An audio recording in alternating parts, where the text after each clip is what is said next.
Hindi calendar का ज्येष्ठ महीना चल रहा है। इस महीने में पड़ने वाले अमावस्या तिथि को ज्येष्ठ अमावस्या कहते हैं। शास्त्रों में ज्येष्ठ अमावस्या का बड़ा महत्व है।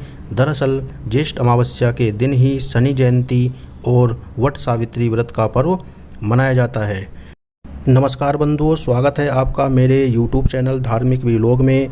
बंधुओं, आज की वीडियो में मैं वर्णन करूंगा ज्येष्ठ मास के अमावस्या के दिन होने वाले वट सावित्री पूजन के महत्व और विधान के बारे में, और वट सावित्री पूजन की जो कथा है उसका वर्णन इस वीडियो में करूंगा। पूरी कथा को ध्यान से सुनने के लिए वीडियो को लास्ट तक ज़रूर देखिए, जिससे आप कथा को ध्यान से सुन सकें और उसके महत्व को समझ सकें।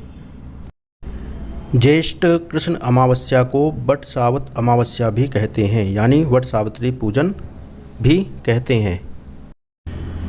बड़ सायत अमावस्या को बड़ की पूजा करते हैं। पानी, मौली, रोली, चावल, गुड़, भीगा हुआ चना, फूल, दक्षिणा चढ़ाते हैं।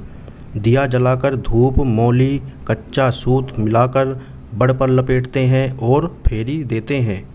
बड़ के पत्तों का गहना बना के पहनते हैं और बड़ सायत अमावस्या की कहानी सुनते हैं। भीगे हुए चनों में रुपए रखकर बायना निकालते हैं, फिर हाथ फेर कर सास के पैर छूकर बायना देते हैं। अगर किसी की बहन बेटी गांव में हो तो उसका भी बायना निकालने के लिए भेजना चाहिए।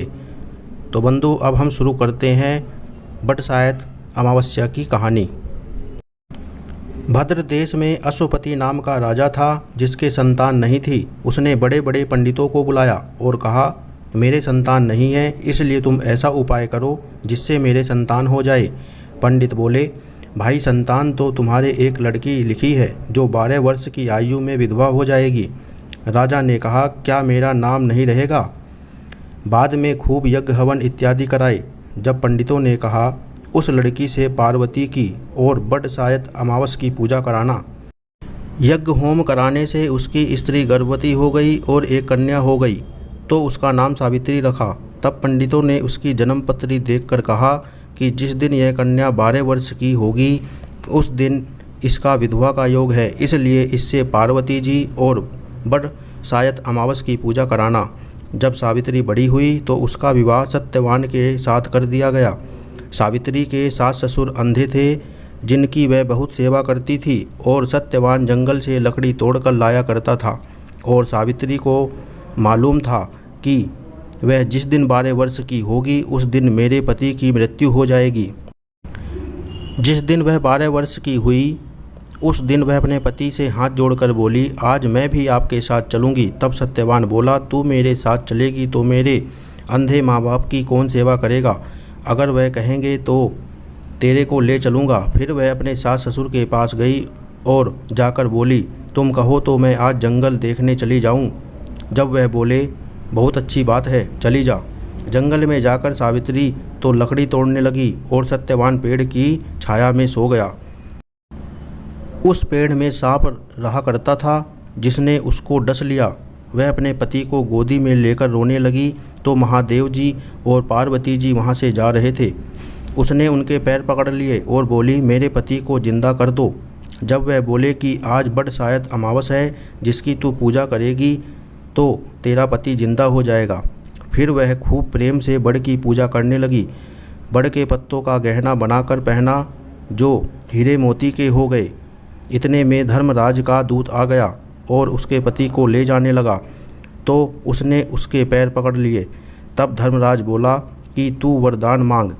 तो उसने कहा कि मेरे माँ बाप के पुत्र नहीं हैं। जब धर्मराज बोला कि सत्य वचन हो जाएगा, फिर वह बोली, मेरे सत्यवान से 100 पुत्र हो जाए। फिर धर्मराज बोला, 100 पुत्र हो जाएंगे।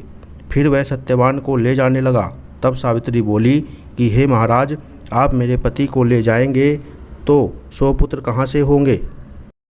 फिर धर्मराज ने कहा, हे सती, तेरा सुहाग तो नहीं था, परंतु बड़ सायत अमावस करने से और पार्वती जी की पूजा करने से तेरा पति जीवित हो जाएगा। और सारे में ढिंढोरा पिटवा दिया कि कहते सुनते जेठ की अमावस आएगी, जब बड़ की पूजा करना और बड़ के पत्तों का गहना बनाकर पहनना, बायना निकालना। हे महाराज, जैसे बरसात अमावस के सावित्री को सुहाग दिए, उसी प्रकार सबको दियो। जो भी इस कहानी को कहता या सुनता है, उसकी सब मनोकामनाएं पूर्ण होती है। इस दिन वट वृक्ष की परिक्रमा का बहुत महत्व है। 11, 21 या 108 बार परिक्रमा से ईश्वर की कृपा बरसती है और पति के ऊपर आने वाला हर संकट दूर हो जाता है। अंत में कथा सुनकर और आरती के साथ व्रत पूर्ण किया जाता है।